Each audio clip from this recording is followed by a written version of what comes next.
To a lot of people, ambition is kind of a mystery. The dictionary says it's an eager desire for distinction, power, or fame. But what does that really mean? Well, let's start with the word eager. All by itself, eager is kind of exciting. Kids are eager for their birthday parties. They expect to be the center of attention, get lots of presents, eat too much. I guess grown-ups are eager for birthdays too. Unless, of course, they're embarrassed that the number of candles on the cake outnumber their achievements. But we can be eager to see a ball game, eager to see our kids in a dance recital, eager to see an old friend, eager to shop for a new car. Eager sounds like a lot of fun. But do you ever hear people say they are eager to live a better life, eager to have a better family, eager to make a lot of money? Probably not. And that's a problem. Because how I see it, living a better life, having a better family, and making a lot of money takes an eager desire. We have the remarkable ability to get exactly what we must have. But there is a difference between wishes and desires. We've all heard people say, "Oh, I wish I could just drop 5 pounds. I want to be a little lighter." And we've probably said it ourselves, especially after a big holiday dinner of turkey and homemade pie and every other thing we can possibly stuff ourselves with in one 8-hour period of time. And even though we may wish we could breathe a little easier in our clothing, we have to have the desire to exercise a little more and eat a little less. The "I wish I could lose weight" has to become, "I have the eager desire to lose weight." I'm also sure you've heard people talk about wishing they had more money to pay the bills, or take a vacation, or just to take a little pressure off of life. But before their lifestyle can change, their wish needs to become a desire.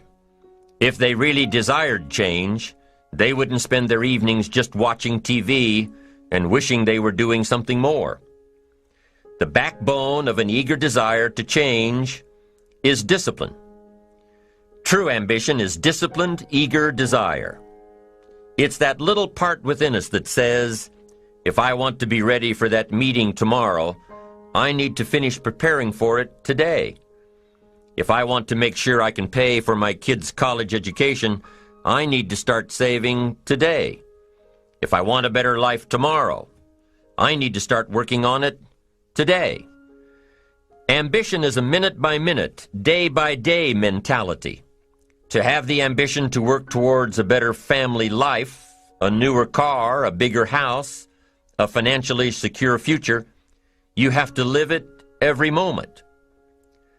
If living a successful life was easy, I'm sure more people would be successful. If just being ambitious was enough, I'm sure all of the broke and perplexed people in the world wouldn't be broke and perplexed. While most people spend most of their lives struggling to earn a living, a much smaller number seem to have everything going their way. Instead of just earning a living, the smaller group is busily working at building and enjoying a fortune. Everything just seems to work out for them. And here sits the much larger group, wondering in awe on how life can be so unfair, complicated, and unjust. So what's the major difference between the little group with so much and the larger group with so little? Despite all the factors that affect our lives, like the kind of parents we have, the schools we attended, the part of the country we grew up in, none has as much potential power for doing good as the ability to dream. Dreams are a projection of the kind of life we want to lead. Dreams can drive you. Dreams can make you skip over obstacles. When we allow our dreams to pull us, they unleash a creative force that can overpower everything in our way. To unleash this power, though, your dreams must be well defined. A fuzzy future has little pull power. Well-defined dreams are not fuzzy. Wishes are fuzzy. To really achieve your dreams, to really have your future plans pull you, your dreams must be vivid. If you've ever hiked a 14,000-foot peak in the Rocky Mountains, one thought has surely come to mind. How did the settlers of this country do it? How did they get from the East Coast to the West Coast? By foot. Carrying one day's supply of food and water is hard enough. Can you imagine hauling all of your worldly goods with you? Mile after mile, day after day, month after month? These people had dreams, big ones. They had ambition. They didn't focus on the hardship of getting up the mountain. In their minds, they were already on the other side. Their bodies just hadn't gotten them there yet.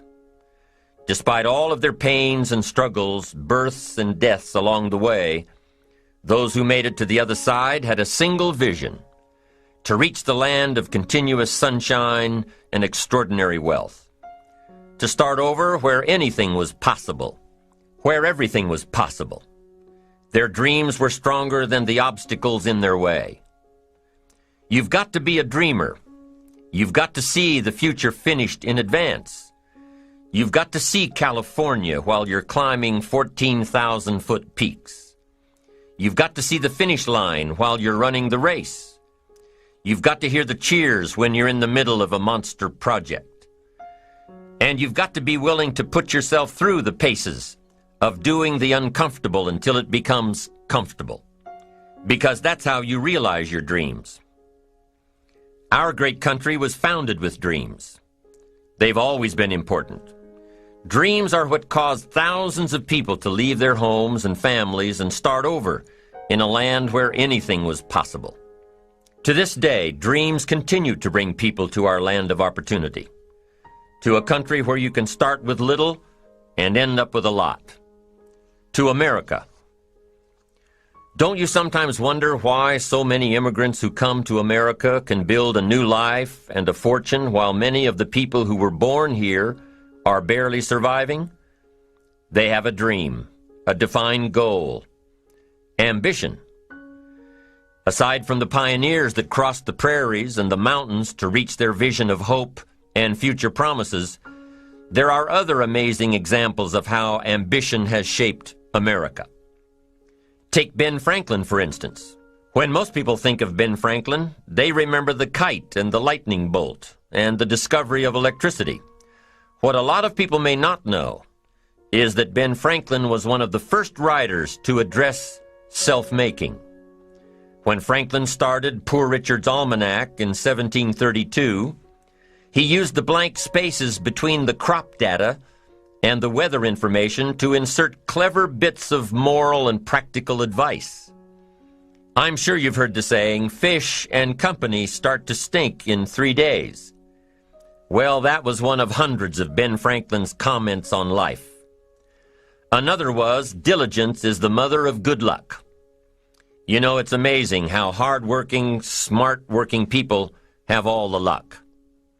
We sometimes hear of a brand-new musical group, an overnight success. They must have been in the right place at the right time, knew the right people, had a friend to help them out. But if you've ever watched an interview with some of these folks, you'll probably hear that their overnight success took several years. Diligence is the mother of good luck.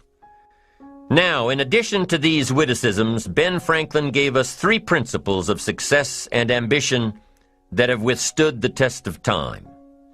Number 1, happiness doesn't come from big pieces of great success, but from small advantages hammered out day by day. What Mr. Franklin is saying here is that we must be happy with what we've got when we're in pursuit of what we want. Too often we say, oh, I'll be happy when I just get that promotion. I'll be happy when I just land that contract. I'll be happy when I just have more money. I'll be happy when I just what? You won't be any happier when you reach your goals than you are right now. It just doesn't work that way. Abraham Lincoln said it best. He said, you'll be as happy as you make up your mind to be. Right now, whether you're on your way, whether you've already gotten there, you'll be as happy as you make up your mind to be now. Right now. Being happy on the way doesn't mean you can't aim for great things. After all, look at everything Franklin accomplished in his lifetime. It means that big achievements come one small advantage at a time. It means that you've got to enjoy the journey. It means that you must enjoy and take pride in your little accomplishments. It means enjoying who you are becoming in pursuit of your eager desire, every day, every single day. Ben Franklin's second principle said that life is plastic.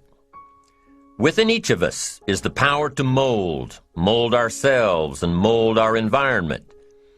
It is up to each of us to begin this molding process with a final product in mind.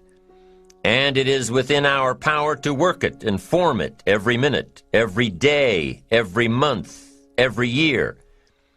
By using your mind and your abilities and your attitude to work a little each day on molding your life, you'll soon see how magnificent your power is to gain those small advantages each day, the little steps it takes to build up to success. Principle number 3, success is a pleasure.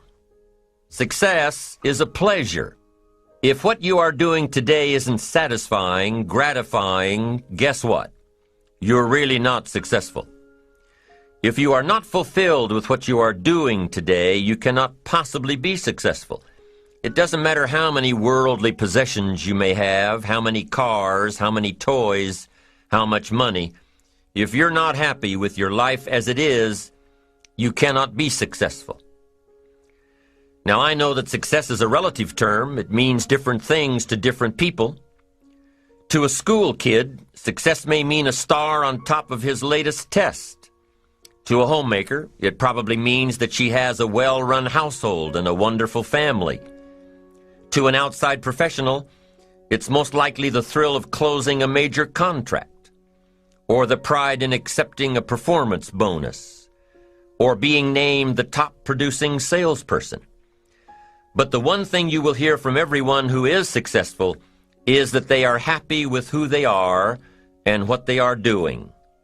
They are happy, content, satisfied. Success is a pleasure. What have you done today that makes this day successful? Think about it and write it down. If at the end of the day you can jot down the things that have made it a good day, you will soon see patterns forming. This really is a good habit to get into. When you can see a pattern of pleasure, you'll know you're on the road to success. So take note of Mr. Franklin's 3 principles of success and ambition. Number 1, big achievements come one small advantage at a time. One step at a time, one day at a time. Number 2, you have the power to mold your life, to make it whatever you want, to shape it and reshape it. And number 3, success is measured through pleasure. This is the key one. Success is measured through pleasure. You've got to be happy along the way. You've got to learn to give yourself a pat on the back. Good job, you need to tell yourself. I'm proud of me today. You've got to be happy. You've got to learn to enjoy the process. These are really common sense ideas. They're practical, and William James agreed. He's another American great, one of the most notable philosophers and psychologists in our history. And he founded a philosophy called pragmatism. To be pragmatic is to be practical, to test the validity of a concept by its practical results, to actually question something and rate its usefulness by what it can do for you, to hear a method of doing something and figuring out if it's even worth your while. One of the issues Mr. James dealt with in his lifetime was, what does it mean to be a success, a significant person?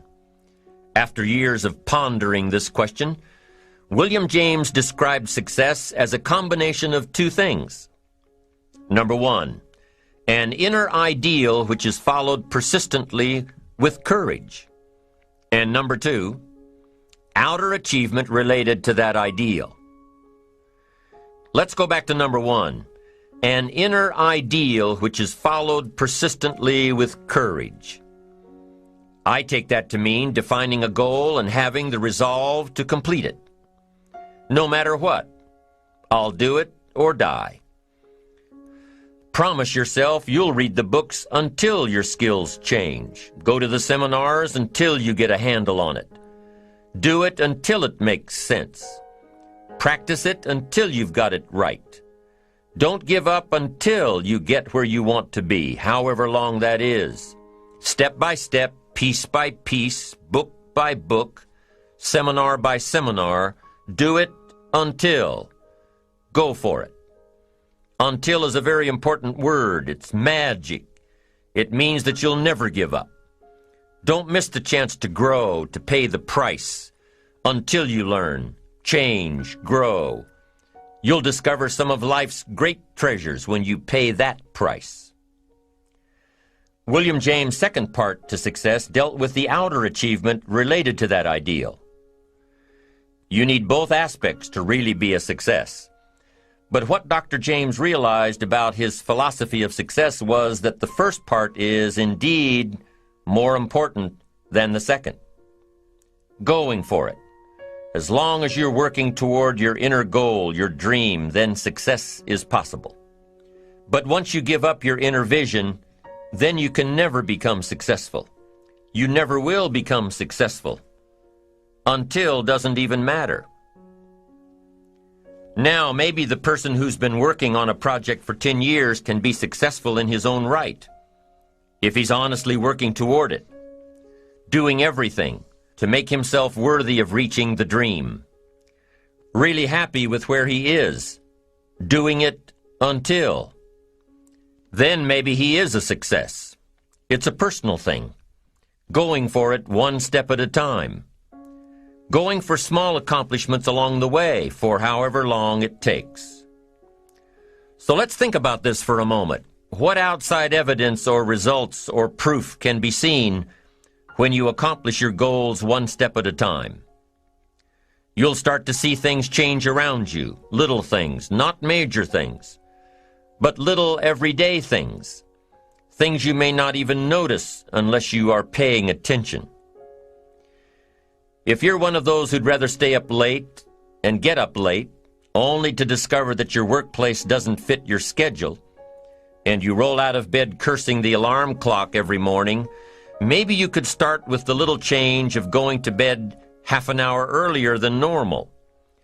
And maybe you'll see, in time of course, you can't train your body overnight, maybe you'll find out that you jump out of bed in a better mood, and that your day will start better, and that you'll get more done, and that the people around you that caused you problems aren't so hard to work with after all.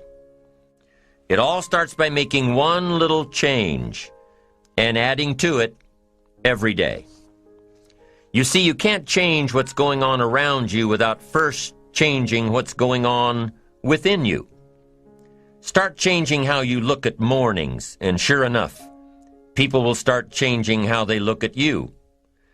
When you start changing how you think, how you act, how you treat others, how you treat yourself, when you start responding instead of reacting to life, life will start responding to you. I'm telling you that you can do it with your lifestyle. You can do it with your sales career. You can do it with your management career. You can do it with any part of your life. If you are looking for equities unmatched, don't curse the only thing you have: seed and soil, sunshine and rain, miracle and seasons. But start processing things like we're covering in this program, and change will take off for you. You cannot believe what can happen in such a short period of time. So you ask yourself, what small changes can I start making today? Well, you can start in your car on your way to work. If you're sitting on the highway, stop-and-go traffic, moving at about 15 miles per hour tops, look at the guy or the lady sitting next to you and give them a smile, or thumbs up, or even wave. Now, some people might think you're a little strange, but hey, you'll feel better. And tomorrow, when you get into the office, how about a big cheery hello to the people at the front desk, and everyone you see on the way to your office, And when you get home tonight, how about giving your wife or husband and kids big hugs instead of collapsing on the sofa?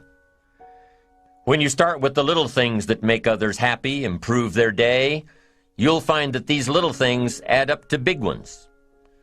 So what happens when you start taking charge of your own personal happiness, your own life? Do you think that these little things will somehow make a difference in meeting your goals? You bet they will. You can't do it alone. You can't be successful by yourself. It's hard to find a rich hermit, you know. The ambitious person realizes that each of us needs all of us.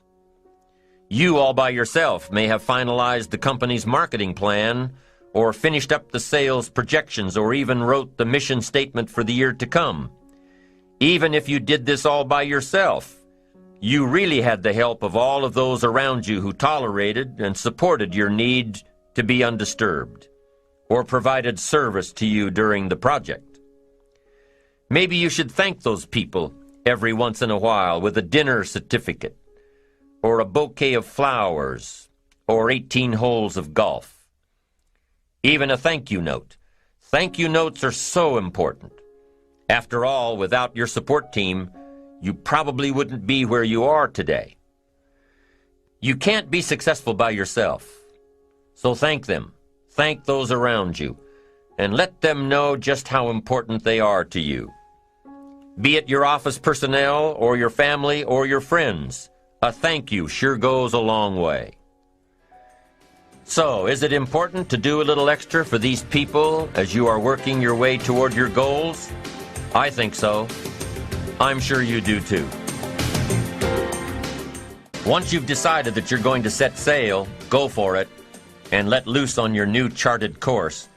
You don't have to worry about the winds that will most certainly blow around you, the obstacles, the negativity that will stand in your way. You don't have to worry about what other people will say. You just have to keep your mind on your course. Those winds may blow fast and furious, but if you know your path, if you know where you are going, they will help push you toward the dreams and goals and treasures that you have already decided you're going after. Your goals will push you forward, ahead of the stormy weather. There are some amazing people around that we can learn from today, people who have already braved the storms and come out on top, people who are still alive today, people who started with nothing and ended up with something great, famous people, not so famous people, maybe even people you know, but don't know their stories, people who had an early vision and ambition, people who turned their focused dreams into the reality of success. One of my friends tells this story about her dad. She thinks he's cheap.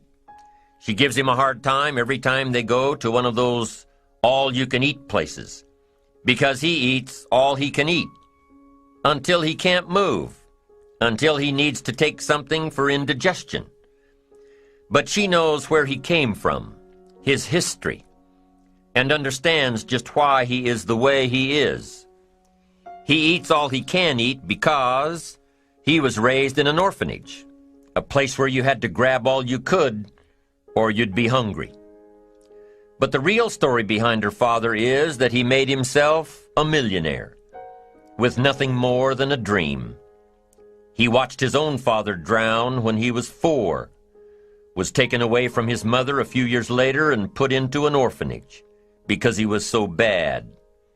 Raised by other people, strangers. After growing up in foster homes, he decided to go out on his own. He barely finished high school, but he found a job as a vacuum cleaner salesman. He did well, really well. But the woman he loved didn't want to marry a vacuum cleaner salesman, and he really didn't want to be one. So he went to college, went on to medical school, prospered, really prospered, led a tremendously successful life as a radiologist, and is now retired, goes fishing, rides his Harley. Stories of success are all around us, everywhere. Take the time to talk to these people or read their stories. You might learn something, you might find out that they have already traveled the path you are now on. You know, when most of us think of Jesse Jackson, we think of the political Jesse Jackson. But what most of us don't realize is that before Jesse Jackson went to the streets to gain votes, he went to the ghettos with a message for inner-city youth. During his rallies, he would have the street kids repeat after him, "I am somebody." Jesse Jackson's message to these kids was that ambition is a moral imperative. To be a good person, you have to have ambition. You have to try to do something good with your life. You have to try to get out of where you are today or make where you are a better place tomorrow. You have to, or anything else is a waste. Mr. Jackson knew that his contribution to life began with America's youth, where he could make a difference before bad attitudes and bad habits took over for good. He went to make a difference with the disadvantaged youth of America. What an admirable mission. I'm sure you know that the same principles he teaches apply to you. When you get up tomorrow morning and are standing in front of the mirror getting ready for the day, remind yourself that you are somebody, that you are important, and that you can make the changes that will move you closer to your ideal future. Listening to the words of people like Jesse Jackson are of total importance because motivation, lasting motivation, is backed with education. Many of these people have written books on their journeys. These books tell the stories and give the secrets that we can all learn from. Let's say you decided to take a trip, just a short one, maybe for a weekend. Let's say you want to go away to a place you've never been before. Wouldn't you want to find someone who had been there? Ask them a few questions. What's the best way to get there? The safest route? The quickest route? What do I need to bring to be totally prepared? What fun things should I look for on the way? What dangers do I need to avoid? By talking with someone who has already been there, it'll make your trip that much more enjoyable. It's the same thing with life. By listening to those who are farther along in the journey you are interested in taking, and learning from their successes and failures, you just might pick up something that will make your journey that much better. Listening to the stories of others can be motivating, captivating. They can provide that extra push you've been looking for. They can demonstrate what the power of ambition is truly all about. They've been there. Their knowledge is valuable. And when you use that knowledge and motivation to take action, you'll gain momentum. Eventually, you will find that the key to motivation, true motivation, is right there inside you. You won't have to look elsewhere to get pumped up, turned on, charged up. With the right knowledge behind you, you will learn how to motivate yourself. With the right knowledge, you will find yourself becoming inspired on your own, by your own learning, by your own discovering. You won't have to hope that somebody comes along to turn you on in the morning. They might not show up. You'll find that your journey of pursuit is the best alarm clock in the world. Joseph Epstein wrote a book called Ambition. In his book, Epstein defines ambition as the fuel of achievement. He says that everybody has a need for achievement, to do well, to get somewhere in life, to be better, to achieve. Achievement means moving forward. And in order to move forward, you must be motivated, inspired, ambitious. You must have dreams and goals that create ambition. Good ambition, positive ambition. Now, ambition does not mean being greedy. It does not mean being selfish. It does not mean getting ahead at the expense of others. Ambition is not greed. Ambition is not avarice, an all-consuming desire for wealth. Ambition is not hoping you can win at the expense of others. Do you suppose Judas was ambitious? He ended up with 30 pieces of silver, a fortune in those days. Was Judas successful because he had all that money? No, Judas sold out. Was Judas happy when it was all over with? No. The money didn't make him happy. What he did to get the money certainly didn't make him happy. What Judas became in the pursuit of his fortune caused him to end his own life. What drove him was not ambition. Ambition is not greed. Ambition is an eager desire to achieve, an eager desire to get ahead in life, to do more for your family, to prosper in health, wealth, and relationships. Now, desire does not always translate into ambition. Desire is what you want for yourself: a bigger house, a better car, a fatter bank account, a better life. I desire to have these things. Ambition is how you get there. Desire is sometimes healthy. Desire is sometimes unhealthy. Desire might say, I want the tallest building in town. The destructive side of desire might urge you to tear all of the other buildings down. I guess that's one way to do it. You might get away with tearing down the first one and maybe the second one. But in your desire to tear them all down, sooner or later, some guy is going to be standing out in front of his building saying, I'm on to you. Get out of here. And pretty soon you're no longer known as a builder. You're known as a destroyer.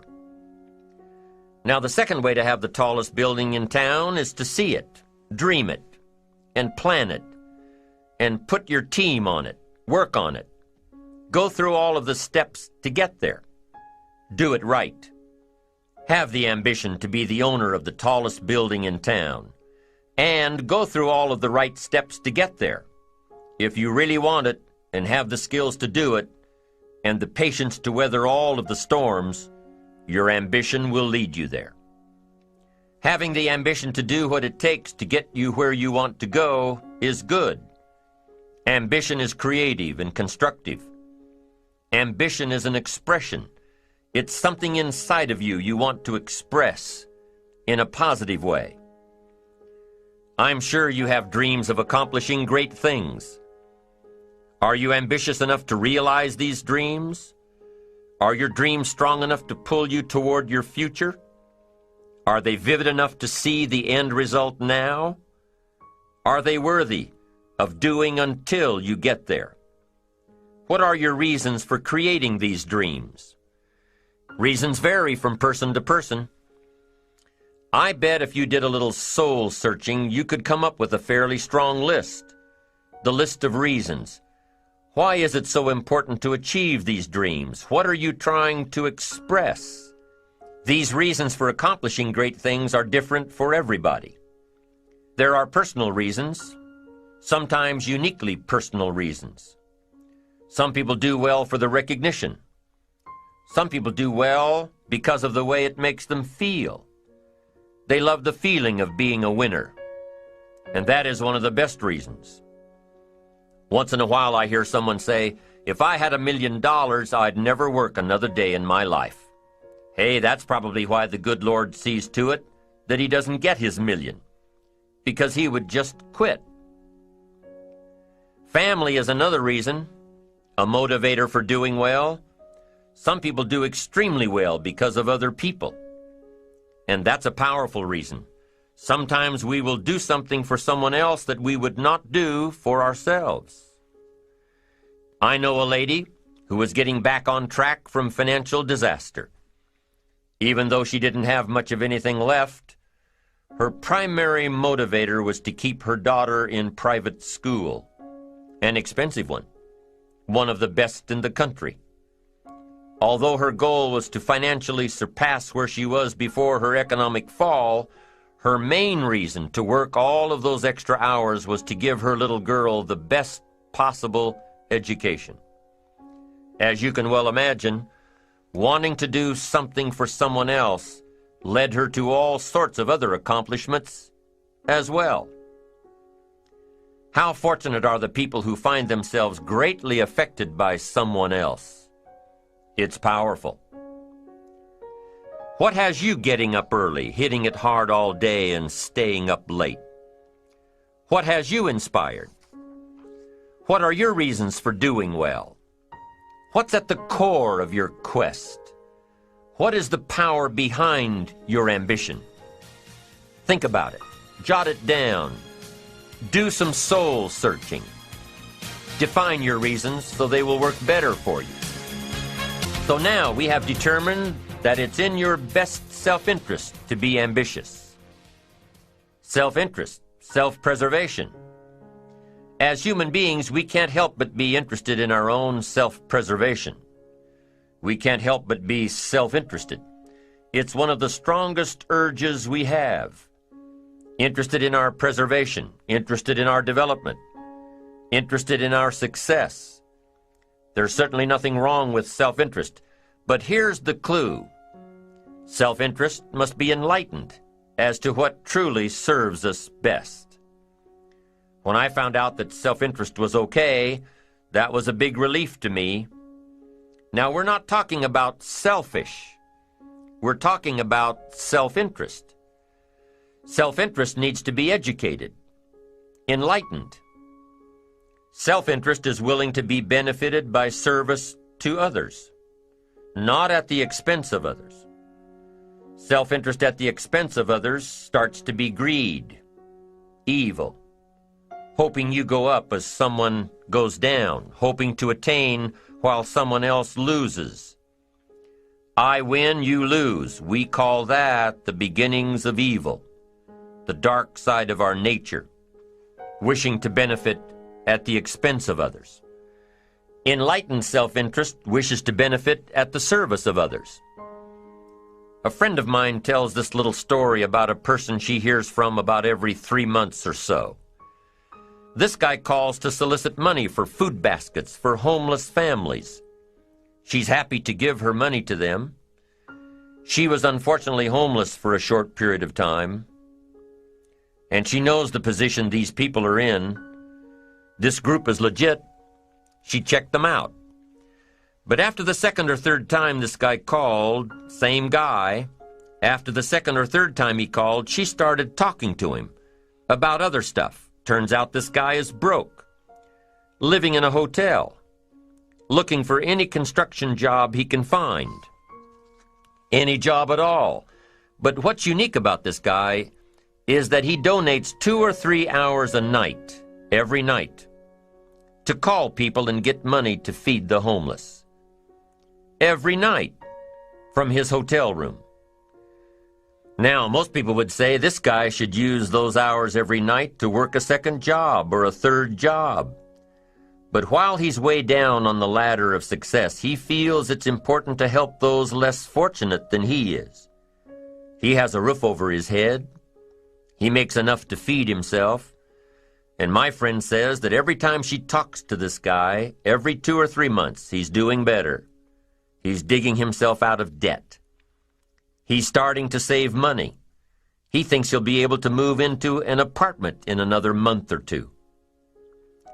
Now, recently an interesting thing happened. My friend was talking with an associate of hers. She's single, lives in a big house, needs to find a handyman to help her out on a regular basis, someone who can build an addition onto her house. So my friend told her about this guy. The only reason this guy ended up being hired was that my friend's associate was touched by his dedication to service, while he, himself, was down and out. Service. Success at the service of others. Now, this guy isn't rich by any stretch, but through my friend's network, he now has constant work, doing things around several people's houses. And now he's in a place of his own. And guess what he does every night? He's still making phone calls to get money to feed the homeless. What great character this man has. Enlightened self-interest leads to wealth. Self-preservation leads to poverty. Somebody says, well, I can't be concerned about other people. I have to pay attention to myself. Well, then you'll always have to. Somebody says, I can't be concerned about other people's bills. I've got enough worries trying to pay my own. Well, then you'll have to worry about them for the rest of your life. The best way to get that monkey off your back is to turn your attention around. Once I understood some of this stuff, I'm telling you, it revolutionized my whole life. Now, self-interest is okay, yes, but here's what self-interest must be if you truly want to be happy. It must be enlightened. It says, don't keep your attention on yourself if you want your life to work out well. Turn your attention to others. In your own self-interest, be enlightened.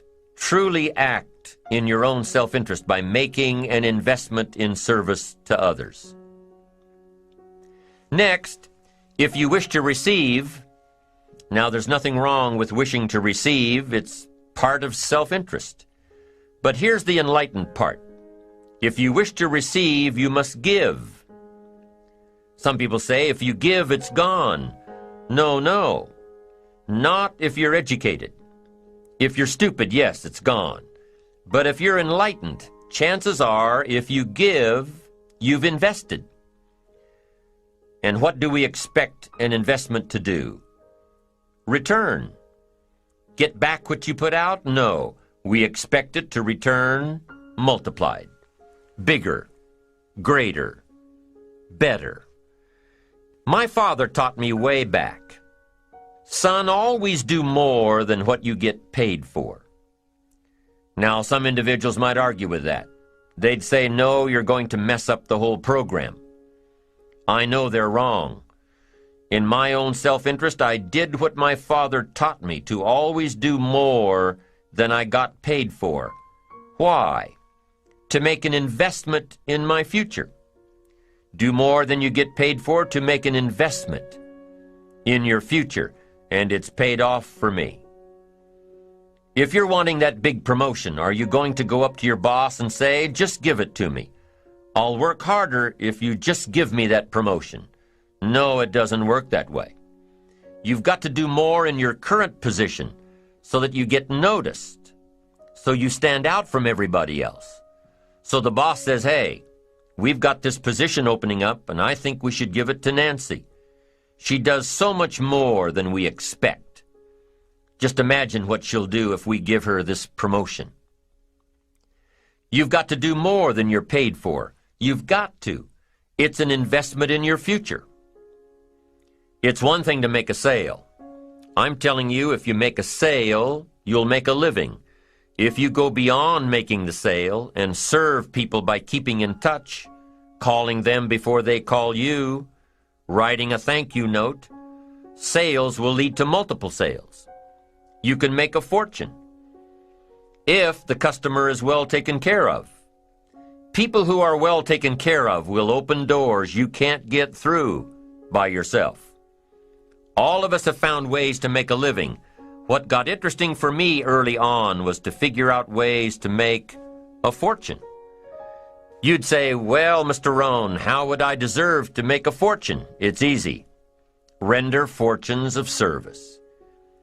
People will do things you cannot believe for people who give them good service. Here's one of the greatest gifts you can give anybody, the gift of attention.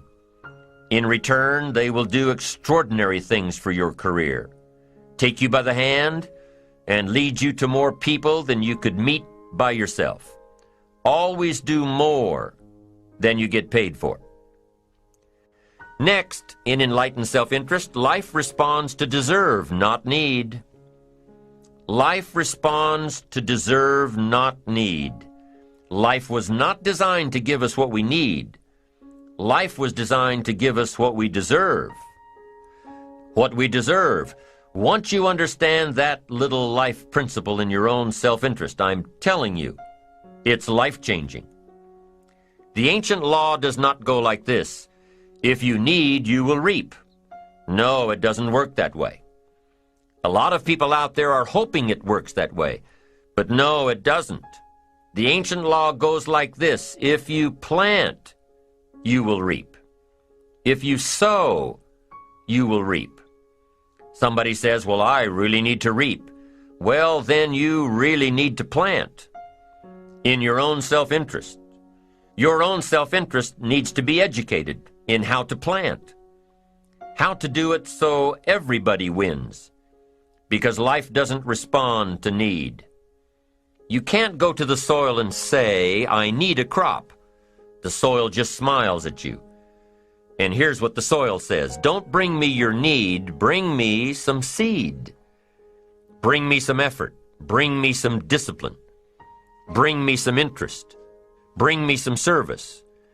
Bring me these things, and I'll return to you multiplied by 2 times, 5 times, 10 times.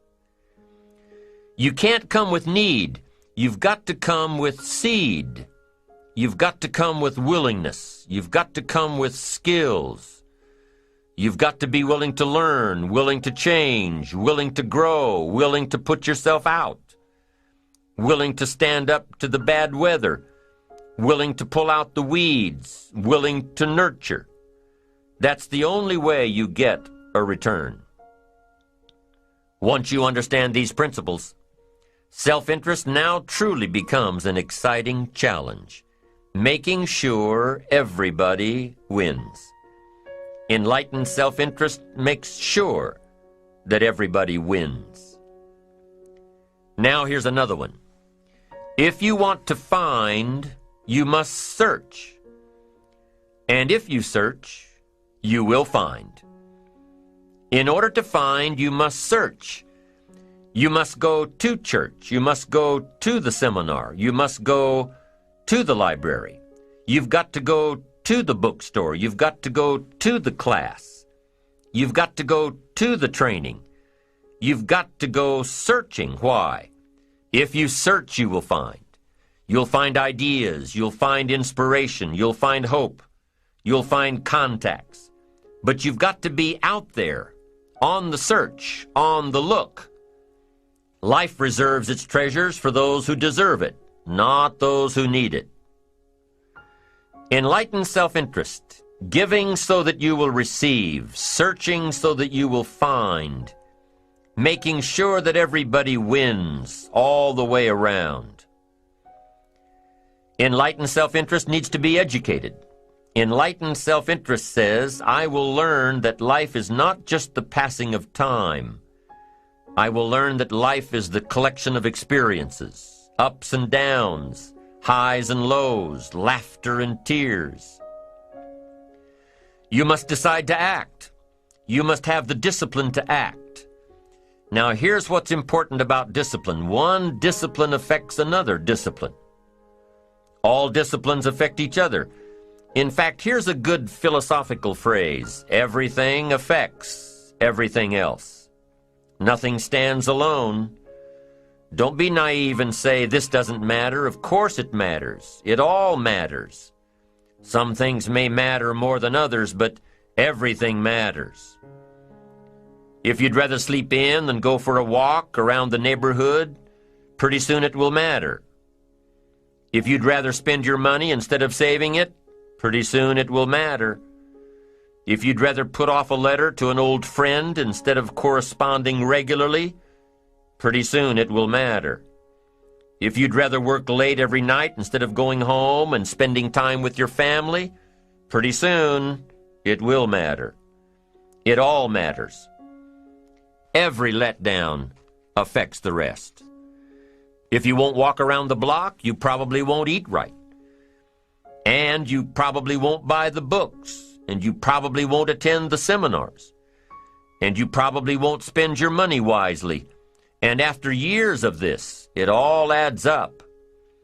So the key to reversing this process is to start picking up the disciplines. It does matter. It all matters. Now, here's the positive side. Every new discipline affects the rest. Every new discipline makes a difference. That's why action is so important. The smallest action, the least action, the action that you won't think will matter, it all matters. Take it. Because when you start accomplishing and the value starts to return, you'll find inspiration to do the next one and the next one and the next one. If you start walking around the block, it'll inspire you to start eating right. You start eating right, it'll inspire you to get a book. You get a book, and it'll inspire you to get a journal. You get a journal and it'll inspire you to develop some skills. Disciplines affect each other. Lack affects the rest of your life. The key is to diminish the lack. One of our greatest temptations is to just ease up a bit, to do just a little bit less than you're capable of, to take a little break. Somebody says, "It'll just affect my sales." No, it'll affect your consciousness. It'll affect your philosophies. It'll affect your home life. It'll affect everything. No, you can't ease up a bit. That's what vacations are for. When you're at work, work. When you're on vacation, rest. Wherever you are, be there. If you think about vacation when you're at work, you'll surely think about work when you're on vacation. You'll just mess it all up. So be disciplined. Get involved. Do all that it takes to get the job done. Get your health back. Get your bank account where it's supposed to be. Get your family in order. Get disciplined, be disciplined every day. When you set up the disciplines that give your life structure, miracles can happen, multiplied. And I'm telling you, anybody who wants to make a drastic change in their income can do it. I was broke at age 25 and a millionaire at age 31. Everything around me was the same. I changed. I refined my philosophy. I read the books. I took the classes. Started looking at life a little differently. I'm telling you, it works.